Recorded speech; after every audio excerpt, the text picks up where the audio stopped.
नमस्कार मंडळी, अर्चनाच किचनमध्ये तुमचं सगळ्यांचं खूप खूप खूप मनापासून स्वागत।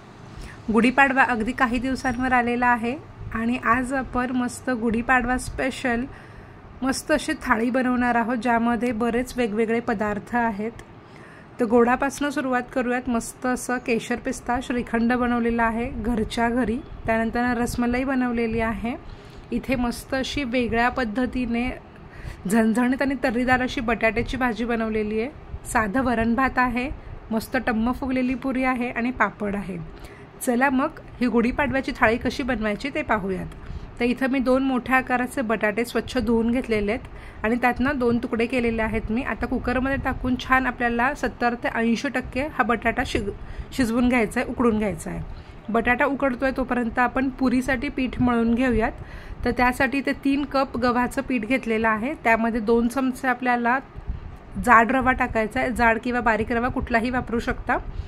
चवीनुसार मीठ टाकायचं आहे आणि सर्व मिश्रण छान असं एकजीव करून घ्यायचं आहे। आणि आता थोडंसं पाणी टाकून आपल्याला घट्ट असं पीठ भिजवून घ्यायचं आहे। तर पुरीसाठी नेहमी लक्षात ठेवायचं आहे, पीठ आपल्याला अगदी छान असं घट्ट भिजवून घ्यायचं आहे, जेणेकरून पुरी जी आहे ती जास्त तेल शोषणार नाही। पीठ जर पातळ झालं तर पुऱ्या जास्त तेल शोषून घेतात।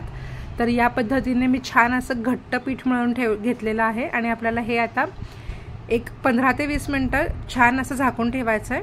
बटाटा इथं पाहू शकता मस्त असा शिजवून घेतलेला आहे। खूप जास्त मऊ शिजवायचा नाही आहे आपल्याला, कारण हा आपण नंतरनं पुढे फ्राय करणार आहोत। तर या पद्धतीने याचे मी तुकडे करून घेते। तर व्हिडिओत तुम्ही पाहू शकता या पद्धतीने जाड असे मोठे मोठे आकाराचे तुकडे करून घ्यायचे आहेत आपल्याला बटाट्याचे। आता भाजी बनवण्यासाठी याची ग्रेव्ही बनवूयात। तर इथं 2 मस्त लाल बुंद पिकलेले टोमॅटो घेतलेले आहेत आणि 1 मोठ्या आकाराचा कांदा घेतलेला आहे।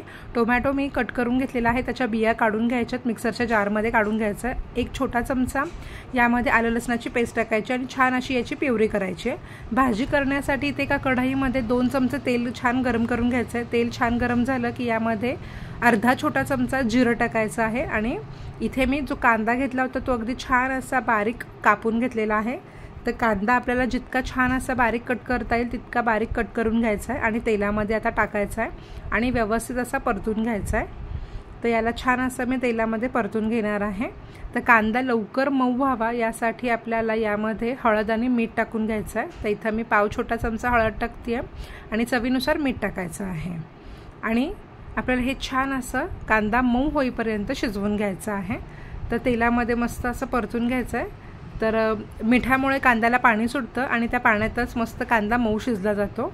कांदा छान मऊ शिजलेला आहे। आता इथं जी टोमॅटोची प्युरी बनवली होती मी, तर ती टाकून घेतलेली आहे आणि ती पण आता यात 3 ते 4 मिनिटं छान शिजवून घ्यायची आहे। तर पाहू शकता मस्त तेल पण सुटलेलं आहे। आता यात मसाले टाकूयात। तर 1 चमचा लाल तिखट टाकलेला आहे, अर्धा चमचा जिरे पावडर टाकायचं आहे, अर्धा चमचा धने पावडर टाकायचं आहे आणि हे छान असं एकजीव करून घ्यायचं आहे। मसाले छान मिक्स करून घ्यायचे आहेत। आता यामध्ये 1 चमचा मी गरम मसाला पावडर टाकते। तर इथं मी रेडीमेड गरम मसाला पावडर टाकलेली आहे, तुम्ही घरगुती पण वापरू शकता। छान मिक्स करून घ्यायचं आहे। 1 चमचा हातावर छान अशी कसुरी मेथी चुरून टाकायची आहे। तर यामुळे फोडणीमध्ये मस्त अशी कसुरी मेथीची चव उतरते। आता यामध्ये आपल्याला पाणी टाकायचं आहे। तर इथं गरम पाण्याचा वापर करायचा आहे, ज्यामुळे मस्त अशी तर्री येते आणि रस्सा पण आपला छान तयार होतो। त्यानंतर ना इथे रस्सा चांगला शिजतोय, ग्रेव्ही चांगली शिजते तोपर्यंत इथे मी एक पॅन घेतलेला आहे। त्या पॅनमध्ये तेल टाकायचं 1 चमचा आणि छान तेल पसरवून घ्यायचं आहे। त्यानंतर ना हे जे बटाट्याचे मोठे मोठे जाड आपण काप केले होते ते आता यात तेलात टाकायचे आहेत आणि आता आपल्याला हा जो बटाटा आहे तो मस्त असा फ्राय करून घ्यायचा या तेलामध्ये। तर इथे मी आता सर्व बटाटा टाकलेला आहे। यावर अगदी थोडंसं चिमूटभर मीठ आणि चिमूटभर लाल तिखट टाकायचं आहे। आता यात तुम्ही बाकीचे मसाले पण टाकू शकता, जसं की गरम मसाला पावडर पण या बटाट्यांवर टाकू शकता। आता या पद्धतीने टॉस करून आपल्याला दोन्ही बाजूने अगदी मस्त हा बटाटा क्रिस्पी आणि गोल्डन ब्राऊन होईपर्यंत छान असा फ्राय करून घ्यायचा आहे। यामुळे मस्त चव येते भाजीला। बटाटाचा फ्राय करून टाकल्यामुळे ही भाजी जी होते ना ती खूप मस्त होते। या पद्धतीने ही भाजी एकदा जरूर बनवून बघा, खूप मस्त होते। तर छान बटाटा दोन्ही बाजूने आपल्याला मस्त फ्राय करून घ्यायचा आहे। तर अर्धा आपण शिजवून घेतलेला आहे, अर्धा इथे फ्राय केलेला आहे आणि जो काही उरलेला असेल तो आपण ग्रेव्हीमध्ये शिजवणार आहोत. तर ग्रेव्ही पण छान शिजलेली आहे. आता यामध्ये आपल्याला बटाटा टाकायचा आहे. तर ग्रेव्ही आपण जितकी जास्त चांगली शिजवू तितकी ही भाजी टेस्टी होते. ते कमीत कमी 20 ते 25 मिनटं ग्रेव्ही शिजवायची आणि त्यानंतरनं यामध्ये बटाटा आपण फ्राय केलेला टाकायचा आहे. वरनं मस्त बारीक चिरलेली कोथिंबीर टाकायची आणि पुन्हा झाकण लावून छान अशी 2 ते 3 मिनटाची मस्त अशी वाफ द्यायची आहे. तर गॅसची फ्लेम जी आहे ती अतिशय मंद केलेली आहे आणि मंद फ्लेमवर आपल्याला हे 2 ते 3 मिनटं छान असं शिजवून घेतलेलं आहे. मी पाहू शकता मस्त अशी शिजलेली आहे ही भाजी. आता यावर पुन्हा मी वरनं बारीक चिरलेली कोथिंबीर टाकते आहे आणि झाकण लावून आपल्याला ही साईडला उतरून घेऊयात. आता आपण चक्का पाहूयात. तर इथं मी रेडीमेड चक्का घेतलेला आहे. तर तुम्ही घरामध्ये देखील हा चक्का बनवून घेऊ शकता. दही अर्धा ते 1 किलो दही घ्यायचं आहे आणि सुती फडक्यावर छान असं टांगून ठेवायचे 12 ते 15 तास, म्हणजे इथं आपला घरगुती असा चक्का तयार होतो. तर इथं मी रेडीमेड चक्का आणलेला आहे आणि तो या पद्धतीने आपल्याला पुरण चाळण्याची जी चाळण असते त्यावर आपण हा चाळून घेणार आहोत. तर त्यामध्ये जितका चक्का तितकंच आपल्याला यात पिठी साखर टाकायची आहे. तर 1/2 किलो चक्का घेतला होता, त्यासाठी 1/2 किलो इथं मी पिठी साखर टाकलेली आहे. छान मिक्स करून घ्यायचं आहे. शक्यतो पिठी साखरेचाच वापर करायचा आहे, कारण पिठी साखर ही लवकर मेल्ट होते साखरेपेक्षा. त्यानंतर इथे मी अर्ध्या वाटी दुधामध्ये 25 ते 30 केसराच्या काड्या मस्त भिजत ठेवल्या होत्या गरम दुधामध्ये आणि ते टाकायचं आहे दुधाचं मिश्रण. आणि इथे 1 ते 2 चमचे बारीक चिरलेले पिस्त्याचे काप टाकायचे आहेत आणि इथं मस्त हे मिक्स करून घ्यायचं आहे. तर इथं आपलं घरच्या घरी मस्त असं केशर पिस्ता श्रीखंड जे आहे ते तयार झालेलं आहे. तर या सोप्या पद्धतीने हे केशर पिस्ता श्रीखंड एकदा जरूर करून बघा, जे खूप चविष्ट होतं, अप्रतिम होतं. आता इथं माझ्याकडे वेलची पावडर नव्हती. जर तुमच्याकडे असेल तर अर्धा छोटा चमचा वेलची पावडर यामध्ये नक्कीच तुम्ही टाकू शकता. आणि हे आता मस्त झाकण लावून याला फ्रीजमध्ये 2 ते 3 तास थंड होण्यासाठी ठेवायचं आहे, म्हणजे मस्त घट्ट होतं, खूप छान होतं. जसं की मी सांगितलं की तुम्ही घरामध्ये देखील याचा चक्का बनवून घेऊ शकता. तर इथं पीठ पण छान मऊ झालेलं आहे, पाहू शकता. पीठ छान मी मळून घेतलेलं आहे. आता याच्या आपण पुऱ्या करून घेणार आहोत. तर एक मध्यम आकाराचा मोठा असा गोळा मी यातनं काढून घेते आहे आणि जशी आपण नेहमी चपाती लाटतो अगदी त्याच पद्धतीने याची आता मी मोठ्या आकाराची चपाती लाटून घेणार आहे. तुम्हाला हवं असेल तर तुम्ही एक छोट्या आकाराची पुरी देखील तुम्ही याची लाटून घेऊ शकता, पण मी याच पद्धतीने नेहमी पुऱ्या बनवते. तर आता इथे मी डब्याचा एक झाकण घेतलेला आहे, त्याने मी या पद्धतीने छाप टाकते, म्हणजे एका वेळेस 4 पुऱ्या तयार होतात.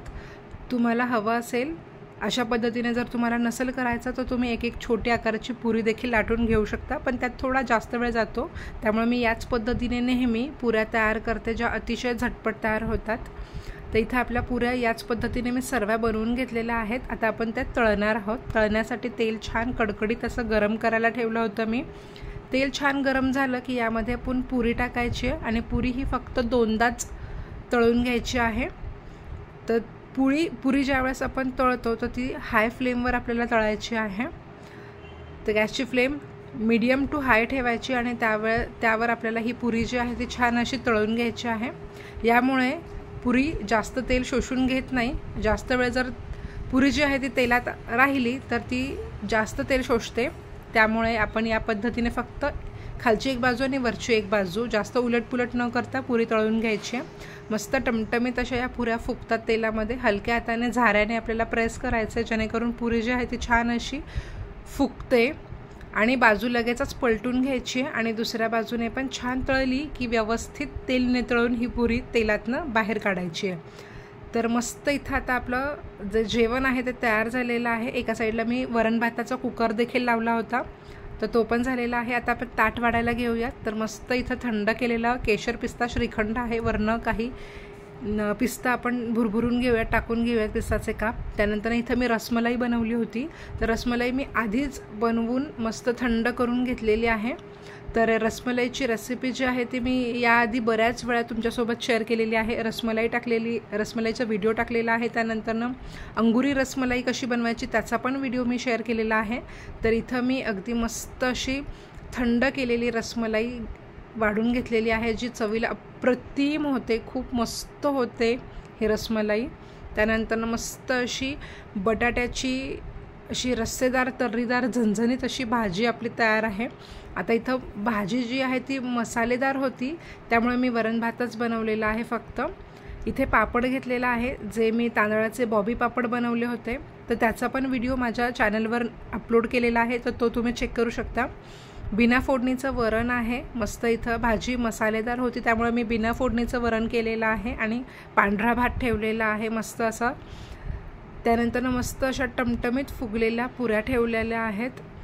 अतिशय सात्विक रुचकर असं आजचं हे जेवण तयार झालेलं आहे। तर गुढीपाडव्याला जर तुम्ही विचार करत असाल की जेवणासाठी काय बनवायचं, तर तुम्ही ही थाळी या गुढीपाडव्याला जरूर बनवू शकता। खूप मस्त चविष्ट अशी आपली ही थाळी तयार झालेली आहे। तर या गुढीपाडव्याला या पद्धतीने ही थाळी एकदा जरूर करून बघा। मला खात्री आहे तुमच्या घरच्यांना सगळ्यांना आवडेल। तुम्हाला जर माझा आजचा हा व्हिडिओ आवडला असेल तर व्हिडिओला लाईक, शेअर, कमेंट आणि चॅनलला सबस्क्राईब करायला विसरू नका। भेटूयात पुढच्या छान अशा नवीन रेसिपीमध्ये।